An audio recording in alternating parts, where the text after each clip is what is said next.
Okay, so welcome to this deep dive, everybody. Today we're going to be taking a look at deepfakes. All right. And everybody's been talking about this, and it seems like it's something that's it's really out there, Yeah, yeah, it is. and it's something we need to know about. And so the material that we have for this deep dive is this script called "Deepfake Nightmares: When Scammers Stole My Face." Yeah, and I think this is a great jumping off point to talk about deepfakes Mm. and all the issues surrounding them. Exactly. It's a fictional script, but there's so much real stuff in it Right. that's going to help us get to the bottom of this and help you understand what to look out for. Yeah, so let's get started with the basics. Okay. For anybody out there who might not be super familiar with what a deepfake is, can you just give like a really, basic definition? So basically, a deepfake is when you use artificial intelligence Okay, to manipulate either a video or audio right. to make it look like somebody is saying or doing something that they didn't actually do. The script we have today actually calls it like Photoshop, but for video, and way scarier. Yeah, And I think that's a pretty accurate description. that's a good analogy. Yeah. It's a pretty good analogy, yeah. So it's not like, just editing a video, Yeah. cutting and pasting. It's like No. it's actually like creating a fake version. Exactly. It's AI. Right, something that never happened. You take this AI and you feed it tons and tons of images or audio of a real person. Right? And then the AI learns all their little quirks, their facial expressions, how they talk. Wow. And then it can basically create a digital copycat. That's so scary. It is. It is. Yeah. Um, and and that's one of the things that the script emphasizes Right. is that this whole ability to create these fake, very believable impersonations Yeah. is something that scammers are really taking advantage of. Yeah. Now that's something that I find so disturbing about this whole topic is, you can't even trust what you're seeing or hearing anymore. You really can't. And think about it, like you get a video call from someone you trust Yeah. or, an audio message or an email, Right. and it looks and sounds just like them, but it's not them. It is crazy. That's the scary part. It's like science fiction. It is. It's becoming reality, though, right? Yeah, well, that's the thing. It's not science fiction anymore. It's here. Exactly. So, and the script gives a real world example. Yeah. I mean, at least inspired by a real A world real world incident. incident. Yeah. Can you talk about that a little bit? Yeah. So this was a case that happened in Hong Kong Okay. where a CEO of a company Okay. was deep faked during a Zoom call. Oh, wow. So they created this deep fake of him, Uh-huh. and during the Zoom call, this fake CEO Okay. told the employees to transfer $25 million Wow. to his secret account. $25 million. $25 million. Wow. And the employees believed it. I mean, They that's thought it was him. still- They followed the instruction, Of course. and they transferred the money. Wow. So what happened to the money then? Well, that's the thing. As the script puts it, it vanished into crypto laundered oblivion. So it's just gone. It's gone. I mean, they can't trace it. That's the problem with a lot of these scams that involve cryptocurrency, Mm. is that once that money is transferred, Yeah. it's very, very difficult to track it down. So not only do they have the technology to fool people, but they also have the technology to cover their tracks. Exactly. It's a very sophisticated operation, and that's what makes it so scary. Yeah.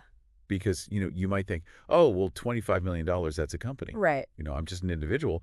But that same technology can be used to target individuals, too. To get your bank account information, your social security number. Absolutely. Oh, wow. Anything and everything. Yeah. So it's really important to be aware of this and know how to protect yourself. Right. That's really the key takeaway here. Okay, so we are going to get to that. We're going to talk about how to protect yourself. But I do want to just mention that the script does point out Yeah. that not all uses of deepfakes are bad. Right. There's the whole thing about deepfaking celebrities for entertainment purposes. Yeah, like that Tom Cruise deepfake that was going around on TikTok. Yeah, exactly. Yeah. And they even say, it's not all evil. Right. Not all evil. Yeah. Just 85% evil. Yeah, 85% evil. 85% evil. Which is, it's a little bit of dark humor there, but Yeah. it's scary. It is scary because it highlights that even though the technology itself isn't inherently good or bad, Right. it's how it's used, right? Yeah. But the fact that they say 85% evil Yeah. really does show you that the majority of the time this Mhm. technology is being used for malicious purposes. So how do we protect ourselves? Okay. That's really the key question here. So the good news is the script actually gives us some really good tips on how to spot these deep fakes. Okay, so like what are the telltale signs? All right, so one of the things they mentioned is to look for weird lighting in videos. Oh, okay. Sometimes the AI doesn't quite get the lighting right, Right. and it can look a little off. Like too bright or too dark or Yeah, exactly. Or like the shadows aren't where they should be. Mm-hmm. So that's one thing to look out for. Okay. Weird lighting. What else? Another thing is stiff facial movements. Okay. So even though this technology is getting really good, Right. it can still be tricky for the AI Uh-huh. to perfectly capture all the nuances Okay. of human facial expression. Right. So you might notice that the person's face looks a little stiff Okay. or robotic or unnatural. And that's something that, I guess we're all going to have to become more aware of, Yeah. like how people actually move their faces. And Exactly. Because if you don't know what to look for, yeah. you might not even notice it. Right. But once you start paying attention to these details, you'll start to see the little glitches. Okay. And there was a really kind of funny one that I remember from the script about blinking. Oh, yeah. Blinks like a lizard. Yeah. That's how they described it. Blinked like a lizard. Yeah. Because apparently the AI sometimes struggles with blinking. Really? Yeah. So the person in the deep fake might blink less often than a normal person would. Okay. Or their blinks might look really kind of forced and unnatural. Wow. So that's another thing to watch out for. Okay, so weird, lighting, stiff, facial movements, blinking like a lizard. Yeah. Those are all good visual cues. Those are all good visual cues. But what about like, the actual content of what someone's saying? What if you get a call or an email? Yeah, so that's really important too. Yeah. Always pay attention to the context Okay. of any request that you get. Okay. So for example, if you suddenly get a message, whether it's a video, call, an email, a text, Right. asking you for sensitive information like your passwords Right. or your bank account details, Yeah. or even something like gift cards, Gift cards. which the script mentions. Yeah. They use that example. Yeah, that should be a huge red flag. That- Like, if your boss suddenly calls you Yeah. and says, hey, I need you to go buy some gift cards right now, Right. that's a scam. Yeah. That's a classic scam. It's almost always a scam. Yeah. Yeah. So always be wary of any unusual requests like that. Yeah. So basically, trust your gut. Trust your gut. If something seems fishy, Absolutely. it probably is. Yeah. If it seems too good to be true, Yeah. or if it just feels off in any way, Right. don't be afraid to question it. Okay. So question it and then what? Verify it. Yes. Verify, verify, verify. Okay. How do we do that? So the script recommends using a second communication channel Okay. that is legitimate. So like call the person back. Exactly. Call them back on a number that is theirs. Right. Don't just reply to the message that you got. Right. Or, send them a separate email Okay. or a text message through a platform that is secure. Okay. The script also mentions the idea of using a code word. Oh, yeah. That's a good idea. Yeah. So you and the person that you're communicating with Right. can agree on a secret word or phrase Right. that only the two of you know. Like a really random word. Yeah, something random, something that nobody would be able to guess. Okay. And then if you get a suspicious message, Uh-huh. you can ask the person to say the code word. Oh. And if they can't do it, Right. it's a fake. That's so smart. Yeah, it's a really simple but effective way Yeah. to verify someone's identity. I like that. And they also talk about like asking a question that Yeah. only the real person would know. Right, like some personal detail. Like about their weird office cactus. Exactly, something that's not publicly available information. Yeah. Something that only someone who truly knows them Right. would be able to answer. Okay, so basically be a detective. Be a detective. Hmm? Be skeptical. Yeah. Don't just take things at face value. Yeah. Okay, so we've talked about how to spot deepfakes and how to verify if something is legitimate, but what happens if you do become a victim Right. of a deepfake scam? What are your legal options? So that's a really good question. And the script does touch on that. Okay. They mention that there are some laws starting to emerge Okay. around digital impersonation. Uh-huh. Some states are starting to enact laws specifically against using deepfakes to harm people. Okay. But the problem is that this technology is so new Right. and it's evolving so rapidly Yeah. that the law is really struggling to keep up. So it's kind of like the Wild West out there. Yeah, the script describes it as the Wild West. And Yeah. that's a pretty accurate description. So until the law catches up, Right. What can we do to protect ourselves? Well, there are definitely some proactive steps you can take. Okay. The script talks about being mindful of what you share online. Okay, so like be careful about what you post. Exactly. Oh. The less information about yourself that's out there publicly, the harder it's going to be for someone to create a convincing deep fake of you. It's like limit the number of photos and videos Yeah. that you put out there.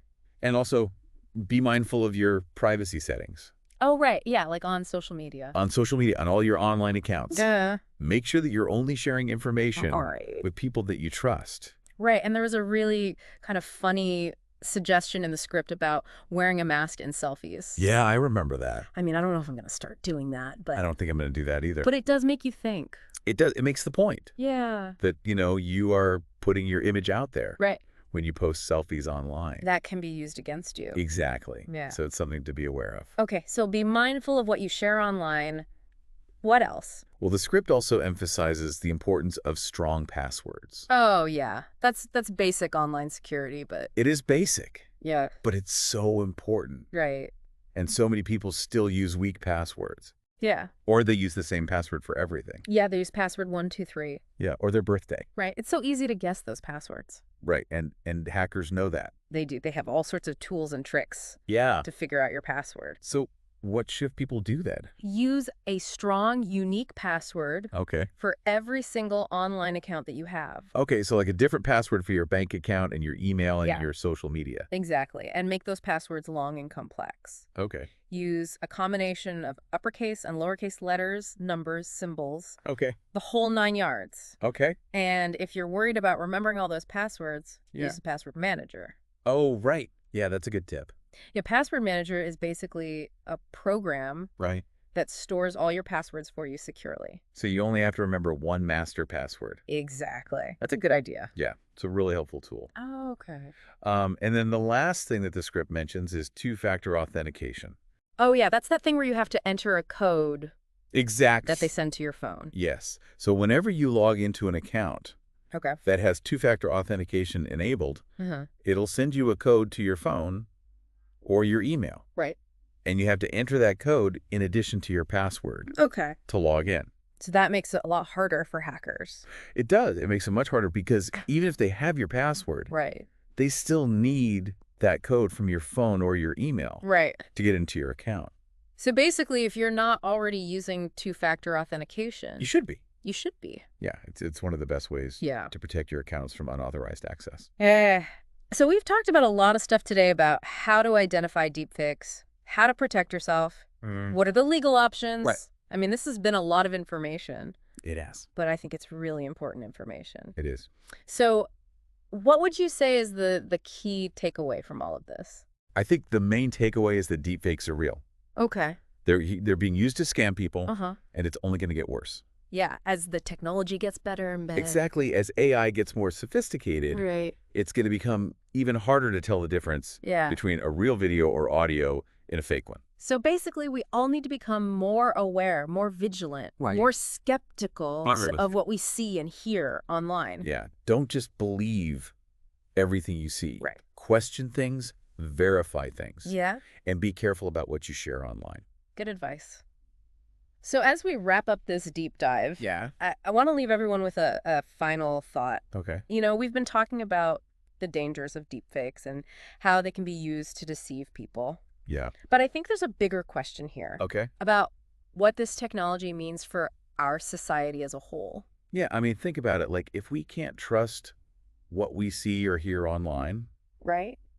what does that mean for our sense of truth? Yeah. Our sense of reality? How do we know what to believe anymore? Exactly. It's a really unsettling thought, It is. and it's something that we all need to be thinking about, Yeah, because this is just the beginning. right? This technology is going to continue to evolve, Uh-huh. and it's going to have a profound impact on our lives. Yeah, I think we're just at the tip of the iceberg. I agree. Yeah, So buckle up. buckle up. It's going to be a wild ride. All right, thanks for joining us for this deep dive, everyone, Thanks, everybody. and we'll see you next time.